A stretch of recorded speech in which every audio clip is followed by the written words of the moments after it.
నిన్న మంగళవారం నాడు బిగ్ బాస్ గురించి చెప్తానండి. ఆదిత్య ఓం గారు నిజంగా ఆయన టాస్క్ చాలా బాగా ఆడారని చెప్పాలండి. ఎందుకంటే నబీలు, ఆదిత్య ఓం గారు ఆట స్టార్ట్ అవ్వగానే ఆదిత్య ఓం గారు చాలా అవలీలగా ఆటని ముగించారనమాట. అంటే ఆదిత్య ఓం గారు చాలా బాగా ఆడారని నేను చెప్తాను. తర్వాత కాంతార టీం నుంచి మణికంఠ కూడా ఒక అవకాశం ఇచ్చారు పాపం. మణికంఠ కూడా చాలా శాయశక్తులా ప్రయత్నించాడు. కానీ అతని వల్ల అవ్వలేదు. కానీ యష్మి మటుకు ఆ ఆటలో గెలిచింది. మణికంఠ ఎంతసేపు కూడాను నన్ను డిస్టర్బ్ చేయకండి, నేను ఆడేస్తాను అంటాడు. కానీ ఏదన్నా ఒక ఆట ఆడేటప్పుడు తన చుట్టూ తన క్లాన్లో ఉన్న మిగతా సభ్యులందరూ కూడా తను ఎంకరేజ్ చేయాలనే కదా ఎవరైనా సరే. నన్ను డిస్టర్బ్ చేయకండి అంటే ఇప్పుడు ఎందుకంటే మణికంఠ విజయం వాళ్ళ క్లాన్లో ఉన్న అందరి విజయం.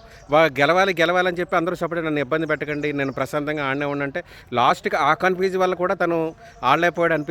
ఏదైనా ఆదిత్య ఓం గారు ఆ గేమ్ టాస్క్లో మటుకు ఆయన చాలా బాగా పర్ఫార్మెన్స్ చేశారని నాకు అనిపించింది. Please like, subscribe my channel. Thank you.